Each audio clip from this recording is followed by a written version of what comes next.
Hello అందరికీ, నేను మీ Vaishnavi. Welcome back to Vaishu's recipe book. ముందుగా మీరు గనక నా ఛానల్ని ఫస్ట్ టైం చూసినట్టయితే లైక్ చేయండి, షేర్ చేయండి, సబ్స్క్రైబ్ చేయండి. అలాగే పక్కన బెల్ ఐకాన్ని ప్రెస్ చేయండి. నా నోటిఫికేషన్స్ అన్నీ మీకు వచ్చేస్తాయి. ఈరోజు వీడియో వచ్చేసి ఎంతో టేస్టీగా చాలా సింపుల్గా అయిపోయే స్నాక్. చికెన్తో ఎప్పుడు ఒకేలా కాకుండా ఇలా ఒకసారి ట్రై చేయండి, చాలా బాగుంటుంది. అపోలో ఫిష్ తినే ఉంటారు, చాలా చాలా యమ్మీగా ఉంటుంది.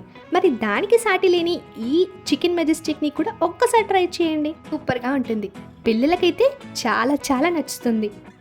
మరి ఈ చికెన్ మెజెస్టిక్ని ఇంట్లోనే రెస్టారెంట్ స్టైల్లో ఎలా చేసుకోవాలో చూసేద్దామా? మరి ముందుగా ఒక 1/2 kg వరకు చికెన్ బ్రెస్ట్ని తీసుకొని చక్కగా చూపిస్తున్న విధంగా వాష్ చేసుకొని ఇలా పొడుగుగా కట్ చేసుకోవాలి.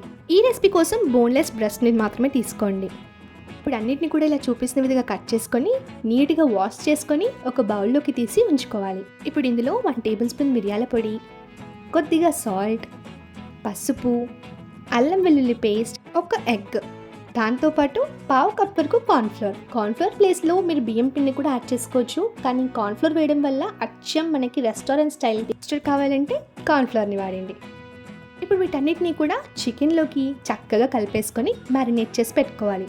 ఇలా మ్యారినేట్ చేసి పెట్టుకుని ఈ చికెన్ని ఒక 30 మినిట్స్ పాటు పక్కకు ఉంచుకోవాలి. 30 నిమిషాల తర్వాత వేడివేడిగా ఉన్న నూనెలో ముందుగా మ్యారినేట్ చేసి పెట్టిన చికెన్ని ఒక్కొక్కటిగా లో మీడియం ఫ్లేమ్లో గోల్డెన్ బ్రౌన్ వచ్చేంత వరకు ఫ్రై చేసుకోవాలి. ఇలా ఫ్రై చేసుకునే చికెన్ చాలా క్రిస్పీగా చాలా సాఫ్ట్గా ఉంటుంది. అయితే మనం ఈ చికెన్ని ఇలా కూడా తినేసేయచ్చు. కానీ రెస్టారెంట్ స్టైల్ టచ్ ఇవ్వడం కోసం మళ్ళీ స్టవ్ పైన కడాయి పెట్టుకొని కొద్దిగా 2 టేబుల్ స్పూన్స్ ఆయిల్ని యాడ్ చేసుకొని అందులో 1 టేబుల్ స్పూన్ సన్నగా తరిగి పెట్టుకున్న 2 లేదా 3 పచ్చిమిర్చి యాడ్ చేసి ఇలా చూపిస్తున్న విధంగా కాస్త కలుపుకొని ఫ్రై చేసుకోవాలి. ఇప్పుడు ఇందులో 1 టేబుల్ స్పూన్ ధనియాల పొడి, 1 టేబుల్ స్పూన్ కారం, సరిపోయేంత ఉప్పు, 1/2 టేబుల్ స్పూన్ పసుపుని యాడ్ చేసి మసాలాలన్నీ కలిపేసి చక్కగా ఫ్రై చేసుకోవాలి.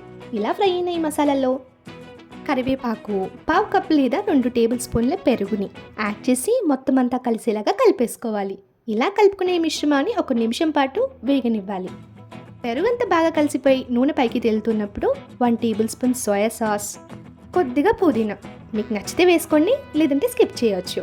ఇక ఫైనల్గా ఇవన్నిటిని యాడ్ చేసి ఫ్రై చేసి పెట్టుకున్న చికెన్ అంతా కూడా యాడ్ చేసి ఒకసారి చూపిస్తున్న విధంగా చక్కగా టాస్ చేసుకోవాలి.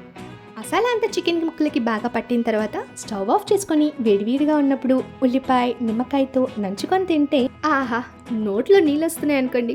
అంతేనండి, ఎంతో టేస్టీగా చికెన్ మెజెస్టిక్ని ఇంట్లోనే చాలా సింపుల్గా ఈజీగా రెస్టారెంట్ స్టైల్లో ఎలా చేసుకోవాలో చూసేశారు కదా. మరి ఇంకెందుకు ఆలస్యం, మీరు కూడా వెంటనే ట్రై చేసి మీ ఫీడ్బ్యాక్ని నా కమెంట్ రూపంలో తెలియజేయండి. నచ్చినట్లయితే లైక్ చేయండి, షేర్ చేయండి, సబ్స్క్రైబ్ చేయండి. అలాగే పక్కన బెల్ ఐకాన్ని ప్రెస్ చేయండి. నా నోటిఫికేషన్స్ అన్ని మీకు వచ్చేస్తాయి. మరొక అమేజింగ్ రెసిపీతో మీ ముందుంటాను, మీ Vaishnavi. Thank you for watching.